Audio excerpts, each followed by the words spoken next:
Urdu point کے national news bulletin کے ساتھ میں ہوں عمر خطاب۔ سب سے پہلے آپ کو بتائیں کہ پولیس نے خواتین کی غیر اخلاقی ویڈیوز بنا کر انہیں بلیک میل کرنے والے میاں بیوی کو گرفتار کر لیا ہے۔ ملزمہ رضیہ سلطانہ غریب خواتین کو اپنے جال میں پھنساتی تھی اور اس کا شوہر ملزم سلامت علی خواتین سے زبردستی کرتا تھا، جس کی ویڈیوز ملزمہ بناتی تھی۔ پولیس حکام کا کہنا ہے کہ ملزمان ویڈیو کے ذریعے سے خواتین کو بلیک میل کر کے پیسے کماتے تھے اور ابتدائی تفتیش میں ملزمان نے متعدد خواتین کی ویڈیوز بنانے کا انکشاف کیا ہے۔ اس سے پہلے پاکپتن میں خواتین کی غیر اخلاقی ویڈیوز بنانے والے کانسٹیبل کے گروہ کا انکشاف ہوا تھا۔ مذکورہ گروہ خواتین کی غیر اخلاقی ویڈیوز بنا کر انہیں بلیک میل کرتا تھا۔ اس گروہ میں 5 لڑکیاں بھی شامل تھیں۔ 5 لڑکیوں سمیت 17 رکنی اس گروہ کے خلاف مقدمہ بھی درج کر لیا گیا تھا۔ یہ خبر سامنے آنے پر شہریوں نے تشویش کا اظہار کیا تھا اور کہا ہے کہ اگر عوام کی حفاظت کرنے والے ہی عوام کو بدنام کرنے کے مکروہ دھندوں میں لگ جائیں گے تو پھر پیچھے کیا باقی رہ جائے گا۔ عوام کے جان و مال اور عزت کی حفاظت پولیس کے ذمے ہے۔ اگر پولیس ہی خواتین اور لڑکیوں کی عزت پامال کرنا شروع کر دے گی تو پھر عام عوام کو بھی کسی بات کا ڈر نہیں ہوگا۔ اب بات کرتے ہیں جج ویڈیو سکینڈل کے تناظر میں نواز شریف نے پہلی دفعہ اسلام آباد ہائی کورٹ سے رجوع کر لیا ہے۔ اسلام آباد ہائی کورٹ میں سابق وزیر اعظم نواز شریف کی جانب سے دائر کی گئی متفرق درخواست میں جج ارشد ملک کے بیان حلفی اور پریس ریلیز کو اپیل کا حصہ بنانے کی استدعا کی گئی۔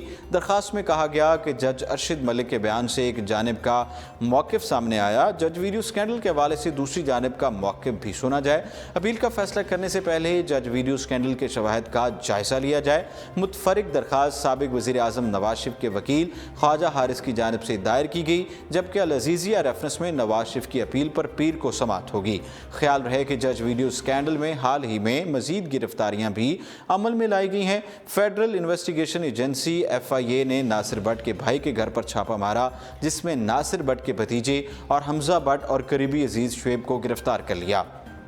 حمزہ بٹ اور شعیب کو FIA ہیڈ کوارٹر اسلام آباد منتقل کر دیا گیا۔ زیر حراست دونوں لڑکوں کو عدالت میں پیش کیا جائے گا۔ آزاد کشمیر سے ہزاروں افراد قافلوں کی شکل میں مظفر آباد پہنچ گئے ہیں۔ یہ آزادی مارچ جموں کشمیر لبریشن فرنٹ کی کال پر شروع کیا گیا ہے، جس میں اعلان کیا گیا ہے کہ اس کے شرکاء چکوٹھی سے لائن آف کنٹرول عبور کریں گے۔ تاہم یہ خدشہ ظاہر کیا جا رہا ہے کہ اس مارچ کے شرکاء پر بھارتی فوج کی جانب سے فائرنگ اور گولہ باری کی تیاریاں کر لی گئی ہیں۔ مظفر آباد پہنچنے والے شرکاء آج اپراڈا کے مقام پر جمع ہوئے، جس کے بعد انہوں نے پیدل سیز فائر لائن کی جانب مارچ شروع کر دیا ہے۔ اس مارچ کا مقصد مقبوضہ کشمیر میں کرفیو کے نفاذ اور انسانیت سوز مظالم پر عالمی دنیا کی توجہ مبذول کروانا ہے۔ اس آزادی مارچ کی خاص بات یہ ہے کہ اس میں صرف جوان مرد ہی نہیں بلکہ بزرگ، خواتین اور بچے بھی شریک ہیں۔ تاہم پاکستانی سیکیورٹی اداروں کی جانب سے شرکاء کو لائن آف کنٹرول کی طرف بڑھنے سے روکنے کے لیے حکمت عملی ترتیب دے دی گئی ہے۔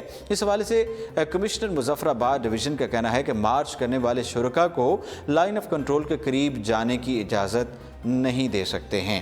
آخر میں ہم بات کریں گے جمعیت علماء اسلام فے کے مرکزی رہنما اور سینیٹر مولانا عبدالغفور حیدری نے دھرنے کے حوالے سے اپنی حکمت عملی ظاہر کرتے ہوئے کہا ہے کہ وزیر اعظم عمران خان کی حکومت ناجائز ہے، ہم اس حکومت کا خاتمہ چاہتے ہیں اور پھر صاف شفاف الیکشن کروائے جائیں۔